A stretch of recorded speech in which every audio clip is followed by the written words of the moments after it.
When I was trapped in that elevator, I thought I was going to die. But what suffocated me the most wasn't the confined space, it was my own home. I came back expecting concern, but all I received were accusations, indifference, and neglect. I've spent my entire life working tirelessly, yet my husband Carl treats me like I don't exist. My son Ryan does nothing but criticize me. My daughter-in-law Lucia sees me as a free babysitter. Even my grandson Alex looks at me with disdain. In that moment, I finally understood I was nothing in this house. The cruelest was Ryan, furious that I had inconvenienced him, making him late to pick up his son. When I limped home, injured and exhausted, the only thing they had to say to me was, "Go make dinner." Enough. I've endured a lifetime of this, but not anymore. This time they're going to see that I am not someone they can trample over. When I threw down my apron and said, "I'm done," when I picked up my suitcase and declared, "I want a divorce," I saw the fear on their faces. I heard their desperate pleas, and in that moment, I finally took control of my own life. My life is only just beginning. I was on my way to pick up my grandson Alex when the unexpected happened. The elevator malfunctioned as it reached the 8th floor. A loud bang echoed through the space, followed by a violent jolt. The sudden drop sent me crashing onto my hands and knees. My heart pounded in my throat, every nerve in my body screaming in terror. Then, just as abruptly, the elevator stopped. I let out a shaky breath, collapsing against the wall, my limbs drained of strength. Trapped with me was a young woman, already in tears, her face pale with fear. She scrambled to her feet and pressed the emergency call button. A voice answered quickly, reassuring us that help was on the way, urging us to stay calm. But how could we? The elevator was still dangerously suspended. No one knew what would happen next. A sinking sense of dread took hold of me. I pulled out my phone, desperate to make what could be my last call to Carl. The line connected, and before I could say a word, his irritated voice snapped. "What?" Fear had closed up my throat, leaving me unable to form a coherent sentence. "I'm in the middle of a dance. I don't have time for this," and with that, he hung up. I called back. He didn't answer. Panic rising, I dialed Ryan next. I didn't know how long I'd be stuck here. I didn't know if I'd make it out alive. But one thing I hadn't forgotten, I was supposed to pick up Alex. This time, I cleared my throat before speaking. The moment the call connected, I quickly explained my situation, telling him not to worry and asking him to pick up Alex. His response? "You're completely useless." The line went dead again. Again, I stared at my phone, my vision blurring. I had so much to say, so many things I wanted to leave behind, but I hadn't even been given the chance to say goodbye. Beside me, the young woman was calling her boyfriend. At first, he comforted her, but as time dragged on, his patience wore thin. "Babe, listen, I have work to do. I need to submit a report before the deadline. Don't worry, just wait for the rescue team, okay?" Her breath hitched. "If you hang up, we're breaking up." "Come on, sweetheart, don't be like that.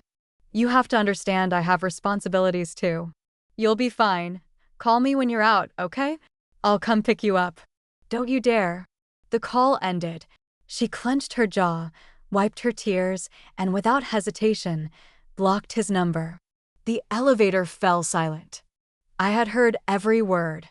These young people had it so easy. If they were hurt, they could just walk away. Carl had hung up on me so many times I'd lost count. Every time I called, his first words were always, "What do you want?" And every time, before I could say much of anything, he'd hang up. But today, what if this had been my final call? Would he have regretted it? I shook my head. No, he wouldn't. I refused to stake my life on his remorse. I would survive. I had to. "Ma'am, your knee, it's swollen," the young woman suddenly gasped. I snapped back to reality, glancing down and adjusting my pants. "It's fine, I hit it when the elevator dropped earlier." "Oh, okay, as long as you're all right." God, this is terrifying. "Don't worry, sweetheart," I murmured, my voice steadier than I felt. "We're going to be okay. Huddled together in that dim, claustrophobic space, we endured the agonizing wait, clinging to hope. At last, rescue came. By the time we were pulled out, night had fallen. I couldn't bring myself to take another elevator. Instead, I climbed the stairs 10 flights, dragging my injured leg behind me. By the time I reached my apartment, my entire body was trembling from exhaustion, pain, and hunger. I barely had the strength to turn the doorknob. The moment I stepped inside, Ryan's furious voice exploded in my ears. "Oh, so you finally decided to show up. Do you have any idea how much you screwed me over today?" I froze in the doorway. He didn't ask if I was okay, didn't notice the way I was barely standing. His rage only grew.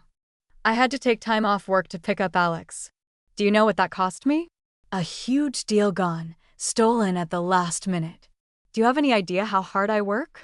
All I ask is for you to handle one small thing to help me for once, and you can't even do that. What the hell is the value of you? Enough. Stop arguing. You're disturbing Alex while he's studying." Lucia stepped out of Alex's room, her expression darkening the moment she laid eyes on me. She let out an impatient sigh. "Susie, hurry up and make dinner. It's late and we're all starving." I blinked, the words sinking in. Then, without a word, I turned and limped toward the kitchen. The entire time, Carl remained sprawled on the couch, eyes glued to the TV, completely indifferent to everything happening around him. He never even looked up. None of them noticed how pale I was. None of them saw my trembling legs, how I struggled with every step. And suddenly, a deep sense of injustice crashed over me. I had just been through something terrifying. I had been trapped in an elevator, helpless and afraid. I had barely made it home, exhausted and in pain, and yet not a single person asked if I was okay. No one wondered if I was hurt or scared. All they cared about was that I hadn't picked up Alex on time. My mind drifted back to the last time I had asked Carl for help. My rheumatism had flared up so badly I could barely walk. The pain was relentless, stabbing into my bones day and night.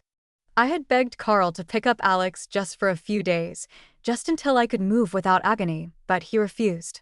He had dance practice with our neighbor Vivian, and apparently that was more important. When Ryan heard about it, he wasn't upset with Carl, he was upset with me. "Mom, you're being ridiculous." Dad spent years working far from home, breaking his back to provide for this family.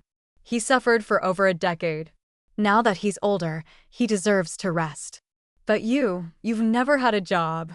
You've never experienced how hard it is to work, and now you're making excuses just to get out of something as simple as picking up Alex. That's beyond selfish. So I had gritted my teeth and done it anyway. I endured the pain. I limped through every school run, pushing myself until I had nothing left. But this time I had been trapped in an elevator. I physically couldn't be there, and Ryan still never once thought to ask his father for help. He knew where Carl was, he knew Carl was dancing with his mistress, and yet he would rather take time off work himself than ask Carl to step in. Because in this house, Carl was untouchable, and I was nothing but a maid, a servant who had given up everything for this family, only to be treated like I was worth nothing. A lump formed in my throat, my eyes burning with unshed tears. For years, I had told myself I was used to this. Carl's cold indifference, Ryan and Lucia's constant demands, their sharp words that cut into me like knives. I thought I had learned to live with it, but tonight something changed. Maybe it was the pain in my leg radiating all the way into my chest. Maybe it was the crushing weight of everything I had endured. Or maybe, for the first time in my life, I finally realized the truth. I couldn't take it anymore. I wouldn't take it anymore. And I swore in that moment they would pay for every single thing they had done to me. "Is dinner ready yet?" Carl's impatient voice bellowed from the living room.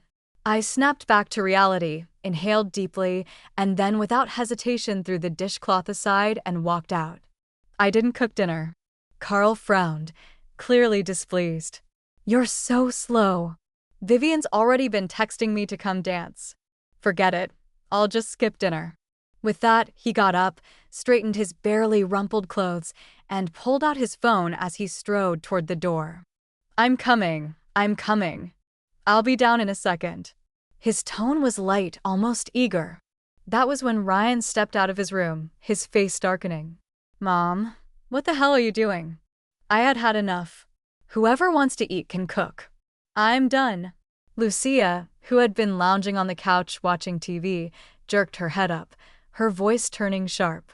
Susie, what kind of tantrum is this? Don't you care about your grandson? Alex has been saying he's hungry for ages. I scoffed. And none of you thought to get up and make something yourselves? All you know how to do is sit there and demand. Lucia puffed, arms crossed. We don't know how to cook. Ryan's temper flared. Jesus, it's just a meal. You're really trying to blackmail us over this. Lucia grabbed Alex. We're eating out tonight. Lucia shot me a glare before disappearing into Alex's room. Moments later, she emerged, taking his hand and raising her voice just enough for me to hear. Come on, Alex, we're going to your favorite restaurant tonight. Alex's face lit up with excitement. He practically jumped for joy. Yes, finally. As he passed by me, he smirked and stuck out his tongue, a deliberate taunt. I'm going to eat delicious food with Mommy and Daddy, and you're not. He had always hated my cooking, hated me. Every time I picked him up from school, he would throw a tantrum demanding ice cream, but his stomach had always been sensitive, and I had to control his intake. He resented me for it. I had tried so many times to make special treats for him, things that were fun and colorful, but nothing I did was ever good enough. The front door slammed shut, and just like that, the house fell silent, an eerie, suffocating stillness. I was alone. For a long moment, I just stood there, numb. Then slowly, I shuffled to the couch and sank down. I pulled up my pant leg and examined my knee. The bruises had deepened into a sickening shade of purple, and the swelling was even worse than before. I reached for the first aid kit, my hands trembling as I cleaned the wound. The sting was sharp, so sharp that tears silently slipped down my face. Once I was done, exhaustion crashed over me like a tidal wave. I didn't even make it to my bed. I passed out right there on the couch. I had no idea how much time had passed when the sound of the front door slamming woke me. Carl had returned. The first thing he did was start rummaging through the cabinets. Where's the first aid kit? I froze, my breath hitched. Was this it? Had he finally noticed my injury? My eyes burned with an embarrassing, involuntary hope.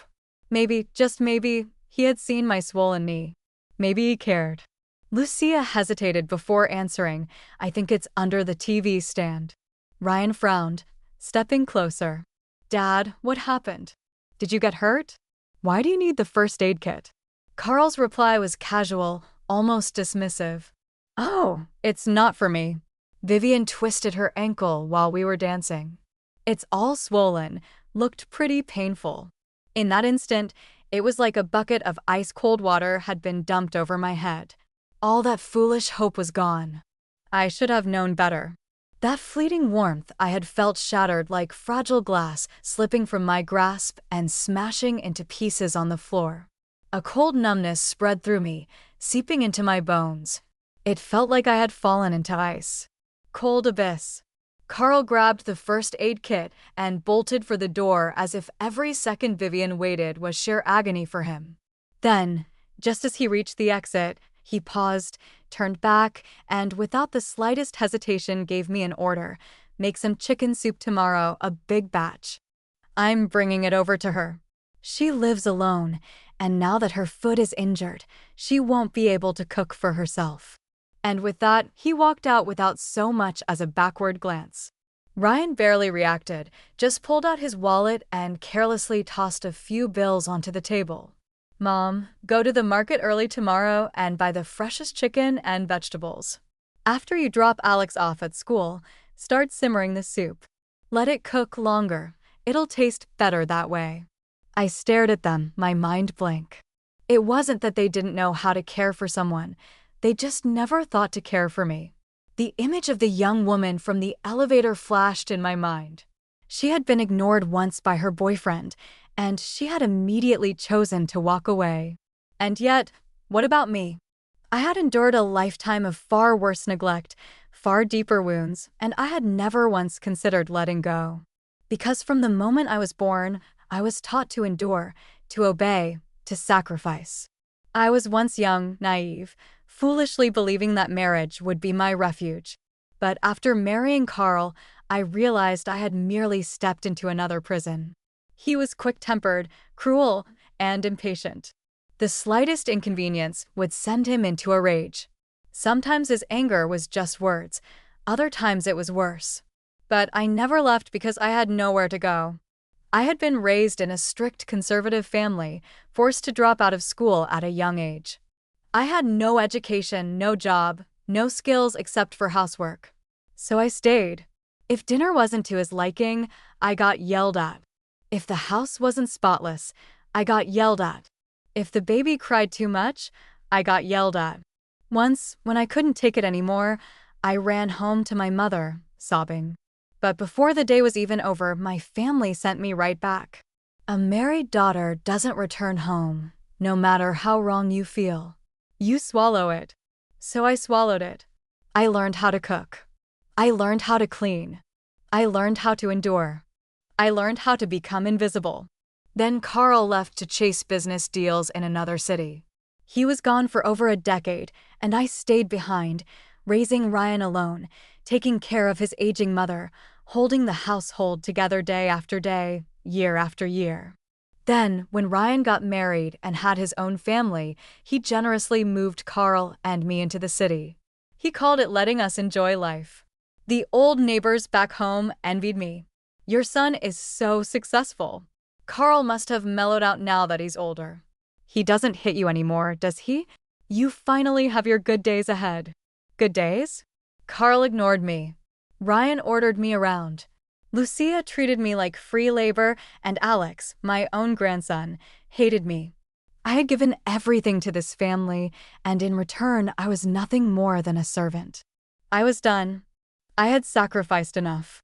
Was I supposed to spend the rest of my days like this, enduring their cold indifference, their dismissive cruelty, their absolute lack of respect? And suddenly, the voice of that girl in the elevator echoed in my head, I want to break up. No, I didn't want to just break up. I wanted a divorce. Divorce. I want a divorce. The moment those words left my lips, it felt like 1,000 pounds had been lifted from my shoulders. For the first time in decades, I stood tall. Ryan's head snapped up, his eyes widening in shock. You what? What did you just say? I took a deep breath, met his gaze, and repeated slowly, deliberately, I said I want a divorce. I'm done serving this family of ungrateful parasites. I'm moving out. I refuse to waste another second of my life taking care of you people. Ryan's face darkened, his voice turning sharp. Mom, have you lost your mind? You're too old to be talking about divorce. Aren't you embarrassed? Do you know how humiliating this will be? People will laugh at us. Lucia rolled her eyes, scoffing. Oh, Susie, is this menopause talking? What are you even mad about? Vivian, she's just Dad's dance partner. You're really making a scene over nothing. Ryan's expression shifted, realization dawning. Wait, this is about Vivian? Mom, you cannot be serious. They just danced together, and you want a divorce over that? That's ridiculous. I shook my head, my voice unwavering. I don't care what you think. I've made up my mind. A strange calmness settled over me. For the first time in my life, I wasn't seeking permission. I wasn't waiting for approval. I had spent a lifetime suppressing my own needs. No more. My heart pounded, not in fear but in exhilaration. I had never felt more alive. I turned, grabbed my phone, and dialed Carl. The line connected. He didn't even bother with a greeting. What now? He snapped, impatient as ever. I barely had time to speak before he hung up, not even giving me a chance. Perfect. A bitter laugh bubbled in my throat as I turned and strode into my room. I grabbed a suitcase and started packing. Ryan finally realized I was serious, his face twisted in panic as he fumbled for his phone, dialing Carl with shaky hands. "Dad, you need to come home." "No, Mom's lost her mind. She wants a divorce." As I packed my things, I realized how pathetically little I owned. I had spent my whole life saving, sacrificing, never once indulging myself. And now, as I stood here preparing to leave, it hit me. After all these decades, all I had to my name were a few faded, threadbare clothes. I closed my eyes, swallowing the bitter lump in my throat. From the nightstand, I pulled out my bank book and personal documents, stuffing them into my travel bag along with my clothes. When I zipped the bag shut, there was still a gaping empty space inside. This was everything I had, my entire life reduced to a half-filled suitcase. Done packing, Ryan leaned against the door frame, arms crossed, a smirk tugging at his lips, mocking, dismissive. "When is Carl coming home?" I asked, already knowing the answer. Ryan shrugged, feigning nonchalance. "No idea. Vivian needs him right now. He can't leave her side." My hands clenched into fists. Ryan clicked his tongue. "Come on, Mom. Drop the act." His smirk deepened, laced with condescension. "This whole tantrum, it's just a desperate ploy to drag Dad back from Vivian, isn't it?" His gaze was pure scorn. "Mom, look at yourself. You're not some young girl competing for a lover's attention. Do you even realize how pathetic you look right now?" I stared at him. This was my son, a child I had raised with my own hands, a boy who had once been so sweet, so kind.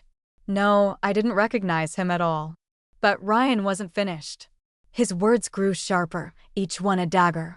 "Mom, you're seriously overreacting. They both old. What could possibly be going on? Are you really making a scene over this? Vivian just lost her husband. Her kids live far away. She's alone, Mom. Alone. Isn't it normal for neighbors to help each other out?" He exhaled loudly, like he was the only rational person in the room. "And, honestly, you should be grateful. Do you have any idea how many people wish their kids would take them in and care for them? And here you are, throwing a fit over nothing." His tone shifted, patronizing. "All right, Mom, that's enough. Just drop it. This is getting embarrassing." I couldn't listen anymore. My body moved before I could think. Frick. My palm collided with his face. The slap rang through the room. Ryan stumbled back, eyes wide in shock. I let out a cold, humorless laugh.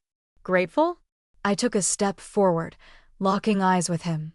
"Do you really think I should be grateful for spending every single day cooking, cleaning, and waiting on a bunch of grown adults who refuse to lift a finger? Do you think I should be grateful for dragging my aching legs to pick up Alex from school, only to come home and serve you dinner like a damn maid? Do you think I should be grateful for almost dying in an elevator, only to come home and be scolded because I inconvenienced you?" I spat on the floor. "Grateful? My ass. You've bled me dry for years, and you still think I owe you more? You still think I should keep being your servant? Dream on."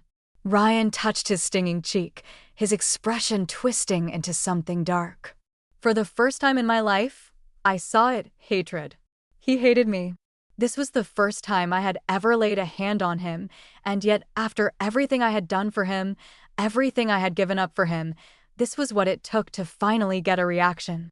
Not love, not guilt, just hate. How tragic. How utterly, pathetically tragic. Ryan's temper snapped, his voice rose, shaking with fury. "What the hell have you ever done for me besides cooking and babysitting?" He whirled toward the window, jabbing a finger at the city below. "Look at my friends. Look at their parents. Every single one of them helps their kids buy a house, a car, something." His teeth clenched, voice venomous. "But you," his hand shot out, pointing straight at me. "You're the worst. At least Dad bought me a car. What the hell have you ever given me? Have you ever worked a single day in your life? Have you ever made a cent on your own? No. You can't even support yourself." His lip curled in disgust. "You're nothing but dead weight, a burden."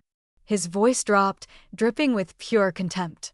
"So what gives you the right to stand there and lecture me?" My whole body trembled with rage as I raised my hand and slapped Ryan across the face again. You ungrateful bastard. His head snapped to the side, his eyes widening in disbelief, but I didn't care. A lifetime of suppressed fury, buried pain, and silent endurance erupted all at once. You were sick all the time when you were little, constantly in and out of the hospital. Your grandmother said you were a burden, a waste of money. She refused to pay for your treatment. Do you remember who carried you on my back, running door to door begging the neighbors for money just so I could get you the medical care you needed? It was me. Now you stand here and look down on me for not having a job, for not making money? Do you have any idea why I never worked?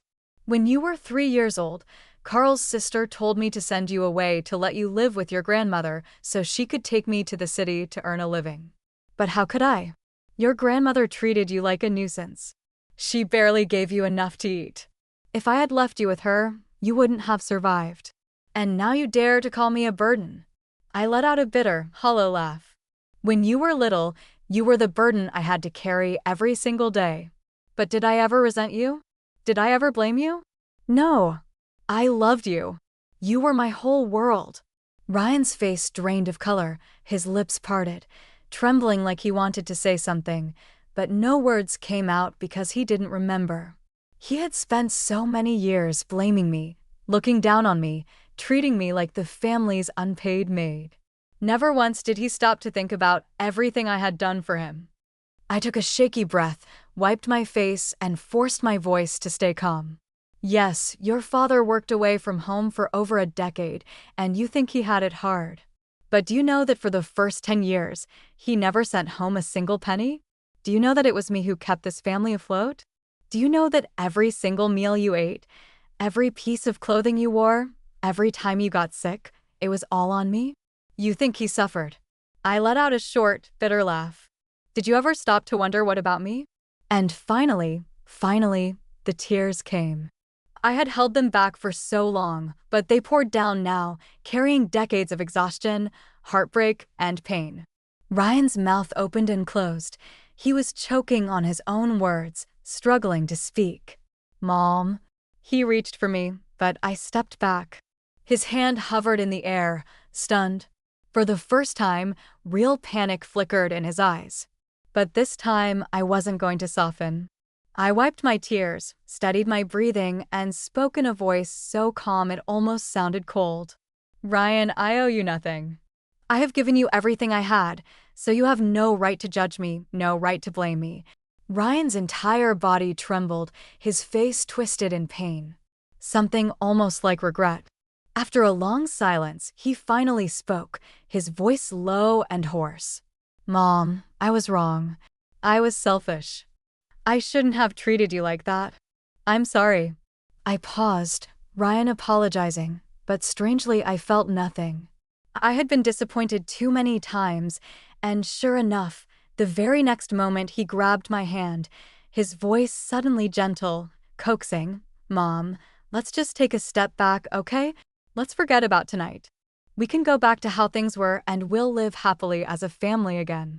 I let out a sharp, humorless laugh. Let me guess, you still think this is my fault, that I'm the one making a fuss? Ryan flinched, caught off guard. No, Mom, that's not what I meant. You don't have to explain, I cut him off, my tone calm but ice cold. Your father never cared about this family. When he was young, he was always too busy helping other people, and now that he's older, he's still the same.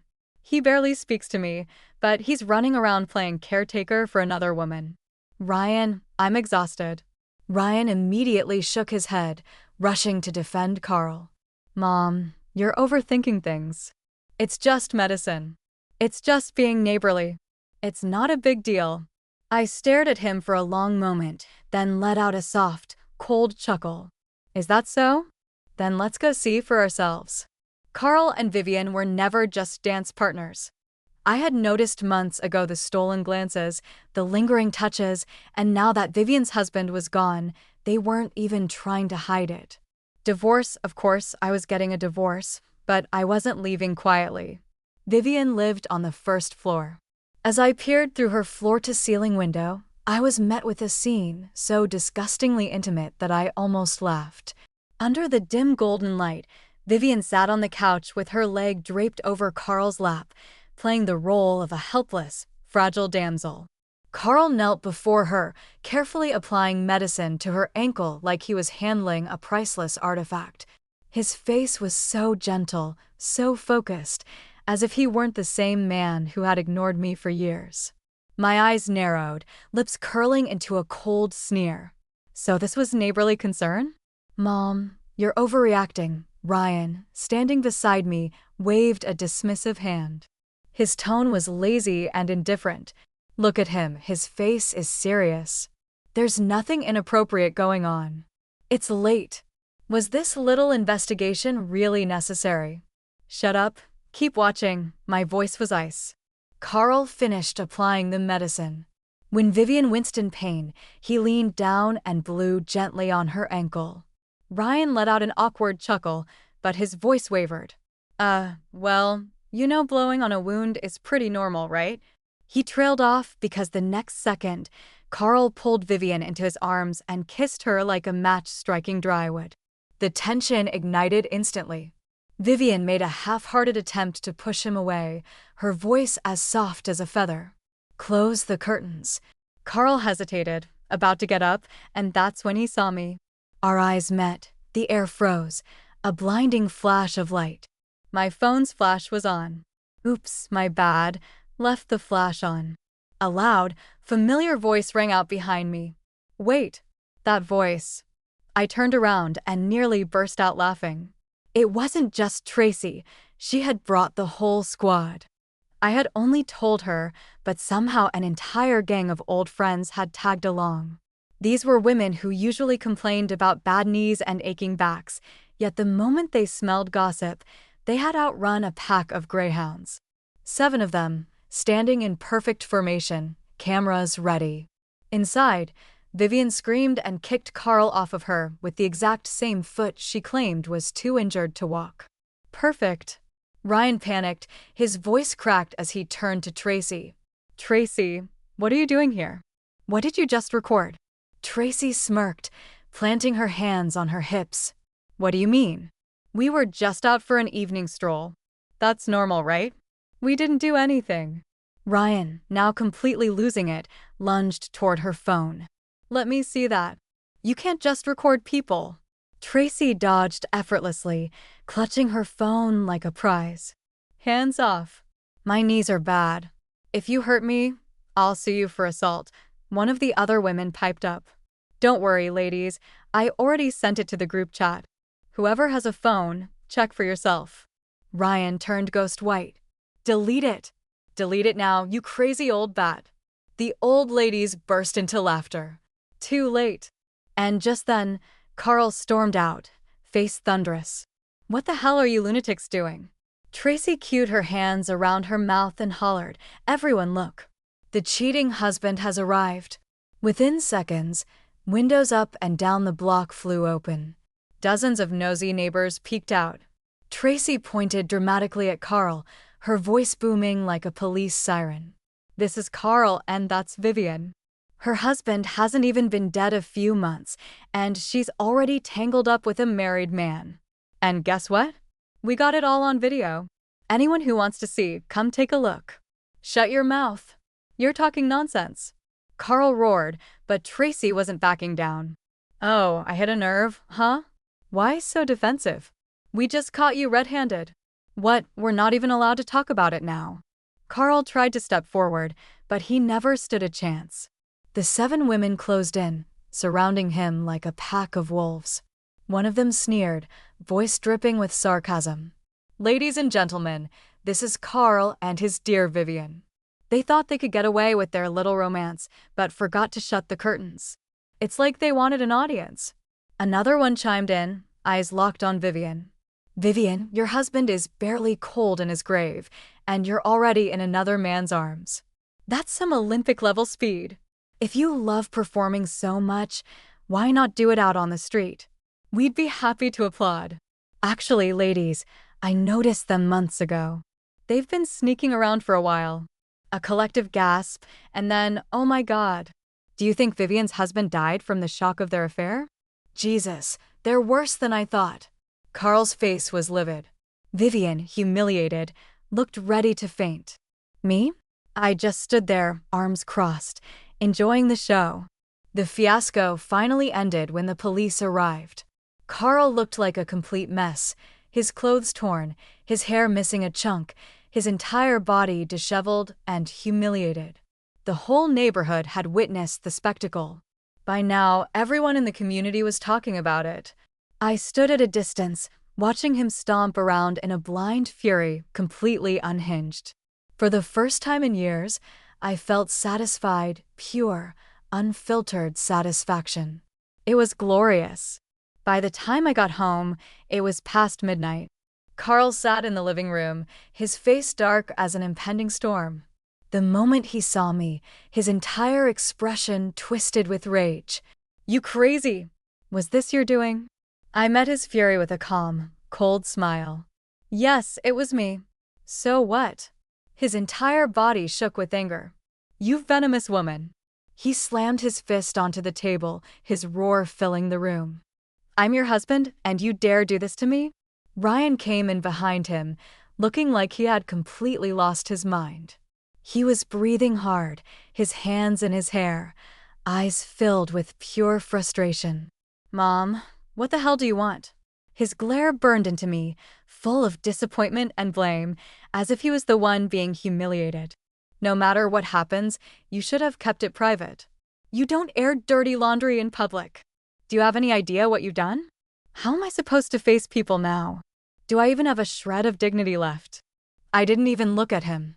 Instead, I turned to Carl, pointing straight at him. "Why don't you ask him that question?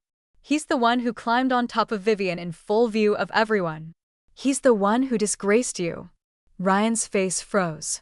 Carl, on the other hand, turned a dangerous shade of red, his voice rising to a furious bellow. "You're insane.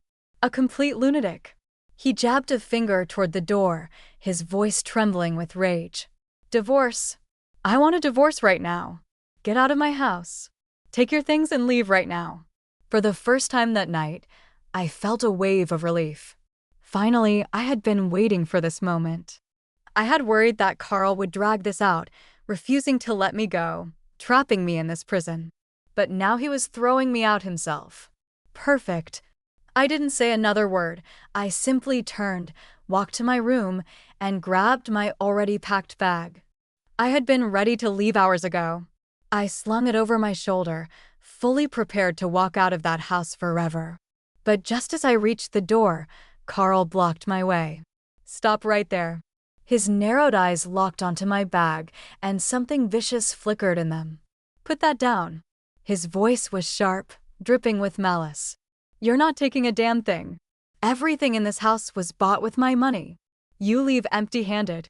That sentence, that absolute audacity, I laughed. Actually laughed. It was a slow, cold, deliberate laugh. Then, without a word, I placed my bag down. Ryan let out a small sigh of relief, thinking I had given in. But then I walked into the kitchen. A second later, I strode back out holding a knife, a long, gleaming kitchen knife. Ryan's face went ghost white. Carl took an instinctive step back. I gripped the handle firmly, my gaze sharp and deadly. "Listen carefully, Carl. If you won't let me live in peace, then we're going down together." For a second, time seemed to rewind decades. Once, when I was young and desperate, I had held a knife just like this, facing off against someone who tried to hurt me. In my childhood, no, I was standing in my own home, holding it against my own so-called family. Ryan panicked, stepping between us, his voice shaking. "Mom, calm down. We can talk this out. Don't do anything crazy. Calm down." I lifted the knife slightly, just enough for the blade to catch the light. Did you all think I was just some punching bag? Did you think that just because I spent a lifetime enduring that, I would never fight back? Even a clay figurine has fire in its core. You have all pushed me too far. Carl finally showed fear. He took another step back, still muttering curses, but his voice wasn't as strong as before. "You crazy old hag." I narrowed my eyes. "Carl," my voice was low, cold, and deadly sharp. "I don't have a mistress to run to. I have nothing to lose. So, if you think you can keep pushing me, you'd better start sleeping with one eye open. Carl's entire face drained of color. His breath hitched, his hands clenching and unclenching at his sides. He tried to act tough, but the terror in his eyes was undeniable. Get out. Take your damn bag and get out. Ryan stood there stunned, his expression unreadable.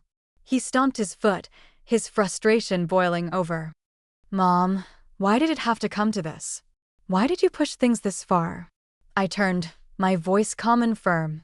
Because you all pushed me first. And with that, I walked out the door and never looked back. After my divorce from Carl, he wasted no time trying to humiliate me. The very next day, he brought Vivian into our home as if nothing had happened. Not only that, but they planned to throw a grand party like they were celebrating a damn wedding. But their joy didn't last long. The following morning, I hired someone to leave a special message on their doorstep, a very public blessing. And the results were immediate. Vivian saw my little gift and screamed so loud that the entire neighborhood turned to watch the scene unfold. Within half an hour, they canceled the party. They didn't even dare step outside. But of course, to comfort his precious Vivian, Carl went and hired a maid to make sure she never had to lift a finger. Now Vivian had truly become the queen of the household. I spent the rest of the day on the phone with my old friends, gossiping and laughing. Some felt bad for me, saying it was a shame that those two scumbags got away with everything. Tracy, of course, was the most furious.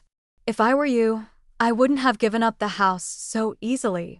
I'd stay there just to piss him off for the rest of his miserable life. Her words made me chuckle. Who's really going to suffer in the end? That remains to be seen. But honestly, why waste my life on Carl anymore? I had better things to do. Then Tracy sent another message. Susie, why don't you come live in? My old house, I'm never going back there, and it's just sitting empty anyway. I knew she meant well, but I insisted on paying rent. After a bit of back and forth, she finally gave in and accepted a symbolic amount just to ease my conscience. And just like that, I left behind the place that had suffocated me for years and started over. Tracy's old house was in a quiet little town, surrounded by breathtaking scenery. On my first day there, I cleaned the house from top to bottom. I even took the time to till a small patch of land near the yard, planning to visit the market the next day for flowers and vegetable seeds. By the time I finished, my whole body ached, but for the first time, it was a good kind of exhaustion. That night, I slept better than I had in years. The next morning, I opened my eyes, glanced at the sky, and instantly bolted out of bed. I'm late. I need to wake Alex up. He's going to be late for school. I rushed to the kitchen, ready to start breakfast, then suddenly froze. Wait, where am I? I looked around, slowly realizing I don't have to take Alex to school anymore. I was free, truly, completely, finally free. For years, mornings had been a daily battle. Alex refused to get up. I nagged, he dragged his feet, and we barely made it to school before the bell rang. I never even had a moment to breathe, always exhausted, always rushing, always worn down. But now, I could slow down, and for some reason, that realization made me want to cry. It didn't take long for me to settle into my new life, tending flowers, growing vegetables, enjoying the sun. My days were peaceful and quiet, and then Linda arrived, my new neighbor. She was around my age and, strangely enough, always seemed to show up right when I was cooking. One day, she walked over, acting as if nothing was strange, and announced, "Susie, I can't cook. Mind if I join your meals? I'll cover the grocery costs." I didn't mind. Cooking for two wasn't much different than cooking for one, and honestly, it was nice to have company. Before long, we became inseparable. Linda was bold, funny, and completely unfiltered. Every evening after dinner, we took long walks, laughing and gossiping like two old troublemakers. Life was perfect until today. My phone rang. Ryan. I frowned, hesitated, then picked up. "Mom?" His voice was choked with emotion, thick with regret. Can you come back? There was a tremble in his voice, like he was about to cry. I paused, then I laughed. I wasn't surprised to see Ryan's name pop up on my phone. Tracy had already given me the full report. Ever since I left, their lives had fallen into complete chaos. Lucia and Ryan were constantly fighting, and the root of their fights? Money. The mortgage, the car payments, Alex's expensive piano lessons. It was all suffocating them. And now, on top of everything, they had to cover the cost of Carl's precious maid, Vivian. Lucia couldn't take it anymore. She suggested that Vivian start pulling her weight since she was now Carl's new wife. But Vivian, a housewife, a caretaker, lasted exactly one day.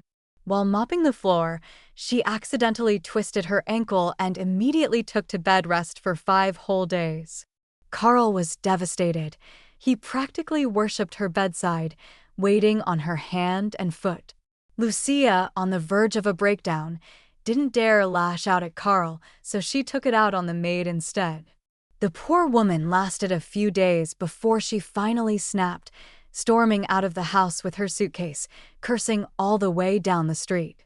You people are a goddamn curse. I've never seen a family as toxic as yours. Word spread fast.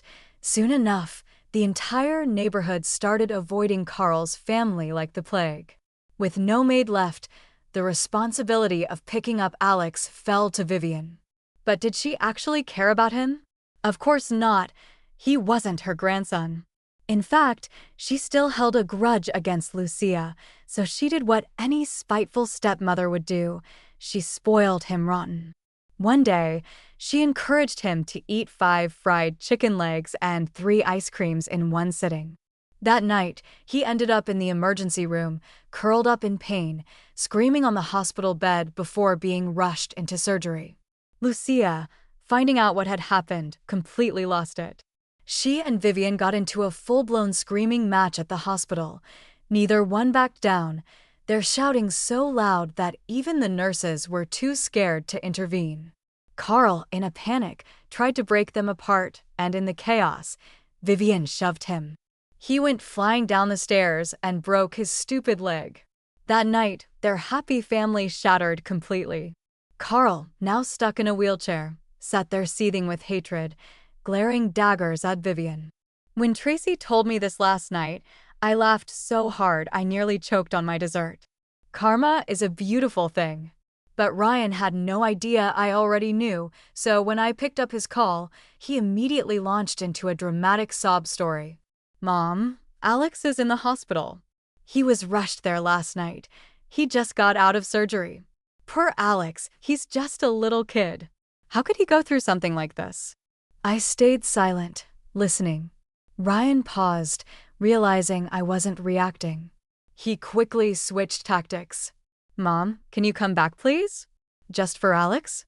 Even if you and Dad are divorced, you'll always be Alex's grandma. He's been calling for you in his sleep. Mom, we need you. Please come home. As I listened, my brows furrowed. Ryan was so full of it, I could barely stand it. Since when did he ever need me? This wasn't about Alex. This was about them needing a free babysitter again. Same old tactics, same old tricks. I snapped. Do you seriously think I'm that stupid? You miss me, you need me? Don't make me laugh. You just ran out of people to exploit.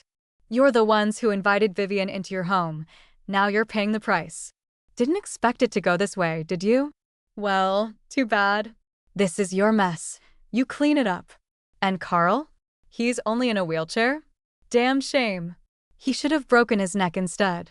Next time he actually drops dead, give me a call. I'll gladly come back to attend his funeral. Funeral goodbye. Then, without hesitation, I hung up. Hanging up the phone, I let out a long breath as if I had finally shrugged off a mountain of weight from my shoulders. Linda had been watching the whole time. Now she leaned back, arms crossed, a satisfied grin on her face. I was half afraid you'd go soft on him, she admitted. I was this close to snatching your phone and cussing him out myself. I chuckled, shaking my head. Relax, I haven't lost my mind just yet. Linda let out a small sigh, her expression shifting into something more distant. You never asked me why I came here alone, she said, but I'm guessing you've already figured it out. She smiled, but it wasn't a happy one. I nodded. You went through something like me, didn't you? Linda hesitated, then shook her head. Yes and no. Now that she had an opening, she slowly began to tell her story. Linda came from a coastal town in Maine, a place known for fresh seafood and lobster. But her husband? He was no hard-working fisherman. He always called himself a fisherman, she scoffed, but if I counted how many times he actually went out to sea in a year, I wouldn't even need both hands. They were dirt poor. She had no choice but to leave town and work in the city, busting her ass for years to save up enough money. Eventually, she was making more than her husband. But did he appreciate it? Did he thank her? Instead, he resented her. He said, "What kind of man lets his wife provide for the family? It's humiliating." But did he ever ask himself why he refused to get a real job? Still, she stuck it out. She put her son through school, paid for his wedding, even helped raise his kids. He thought finally maybe she could rest. Then she found out her so-called best friend had been sleeping with her husband for years.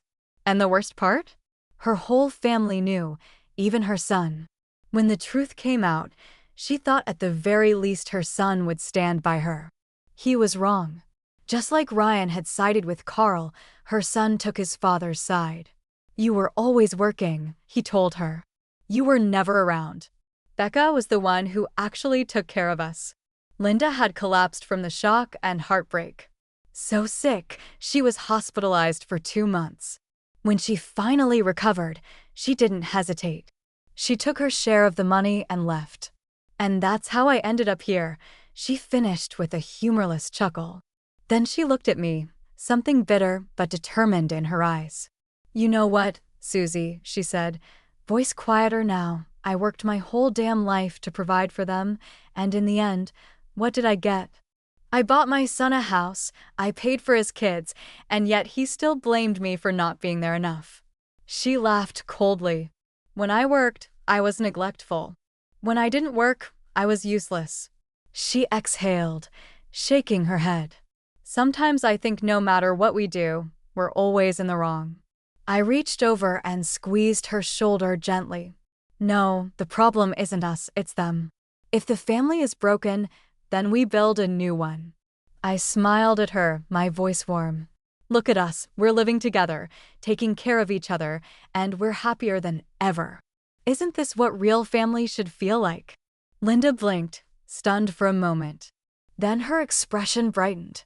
You're right. We should be living for ourselves. Then suddenly her eyes lit up with excitement. But you know what, Susie? We've rested enough. It's time to start making money. I frowned, caught off guard. Money? Linda nodded firmly. You're amazing at cooking. Why don't we start a food channel? We'll film your recipes and post them online. I hesitated, feeling unsure.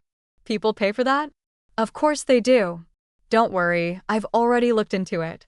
You just cook, I'll handle the rest. She patted my shoulder, beaming. I have a really good feeling about this. And just like that, we dove in headfirst. Linda was a force of nature. The moment she decided on something, she moved fast. I, on the other hand, knew nothing about this kind of work, so I just listened to her, followed her lead, and did as she instructed. For a month, we worked nonstop. And then it happened. Our videos started gaining traction. People loved them. And then our first paid sponsorship came in. When Linda handed me my first share of ad revenue, I stared at the money in my hands, feeling a rush of emotions: pride, excitement, confidence. I had spent a lifetime believing I couldn't earn my own way, but now I had just made my own money. We kept at it, posting more videos, building our audience, watching our numbers climb. Linda was thrilled. For the first time, I felt truly unstoppable. I had a feeling the best days of my life were just beginning. Just as life was finally settling into a beautiful rhythm, Ryan showed up at my doorstep. He dropped to his knees, sobbing like a child, face pale and drawn, desperately trying to play the sympathy card. "Mom, I miss you so much. Ever since you left, the whole family's fallen apart. I'm exhausted. I lost my job. Lucia and I fight every single day, and now she's threatening to divorce me. She said if you don't come back, she'll leave me and take Alex with her. Mom, I have nowhere else to go. You've always loved me the most, right? Right?" Then came the biggest joke of all. Even Dad, he said, if you just come back home, he'll dump Vivian on the spot and remarry you. Mom, we're all waiting for you. I couldn't help it. I laughed. What a pathetic, desperate move. Tracy had already told me everything. Their house was a disaster. Vivian couldn't stand Carl's bad temper and controlling ways. She was begging for a divorce. But Carl? He wouldn't let her go. He cursed at her, hit her, forced her to care for him, demanding she bathe him, feed him, just like she once demanded from me. No, they were nothing more than two prisoners trapped in a never-ending war. Their shouting matches shook the entire apartment building. It was glorious, absolutely glorious. I was done wasting my breath on Ryan. I turned around, walked into the kitchen, and came back out holding a butcher knife. I twirled it in my hand, my voice ice cold. "Get the hell out!" Ryan froze. He had never seen me like this before. But now I was a woman who had nothing left to fear, and thanks to our cooking videos, I had perfected my knife skills. Ryan's face turned pale, but still, he refused to back down. "I'm not leaving," he insisted, growing bolder. "I lost my job. The mortgage is overdue. If I don't make the payment next month, the bank will take our house. You have two options. Come back with me or give me money, because I'm not leaving without something." I narrowed my eyes for a moment. I just stared at him. Then, with a sharp flick of my wrist, I threw the knife. It slammed into the wooden door frame, inches from his ear. Ryan let out a strangled yelp, scrambling backward. "You still not leaving?" I asked slowly, my voice dangerously calm. Ryan frantically shook his head. I'm leaving. Just calm down." And then, like a rat scurrying from a fire, he bolted, not even daring to look back. But the bastard wasn't done yet. According to Linda, he had rented a cheap motel in town, determined to wait me out. He wasn't giving up, and he wasn't the only one. Linda's son had the same story. He had blown through all his money and come crawling back to her for more. We stared at each other, both feeling disgusted. Then Linda sighed, shaking her head. "Susie, we can't hide forever." I frowned. "Then what do we do?" Linda's lips curled into a mischievous smile. "Simple, we disappear." The next morning, before sunrise, we grabbed our suitcases, headed to the airport, and vanished. Our first stop, California. We had enough money. We were done working just to survive. From now on, we were living for ourselves. Ryan? Let him rot. For the next few years, we traveled across America, from the bustling streets of New York to the vast beauty of the Grand Canyon, from Yellowstone geysers to the pristine beaches of Hawaii. Our videos evolved. No longer just cooking, now we captured the beauty of our travels, the richness of different cultures, the joy of true freedom. We didn't have fixed plans. We went wherever we wanted, filmed whatever we felt like. When we got tired, we took a break. Life was finally our own, and the best part? We weren't alone. Our videos inspired thousands of people. Miss Porton, I finally left my toxic husband because of you. For the first time in years, I feel alive. I thought my life was already set in stone at 60. You showed me that it's never too late to start over. Thank you. You taught me how to love myself. Reading their words, I smiled. Looking back, my old life felt like a distant nightmare. Once, I believed that at 60, a woman should stay home, serve her family, and quietly accept her fate. But now I knew better. Because as long as you have the courage to walk away, it is never too late to start again.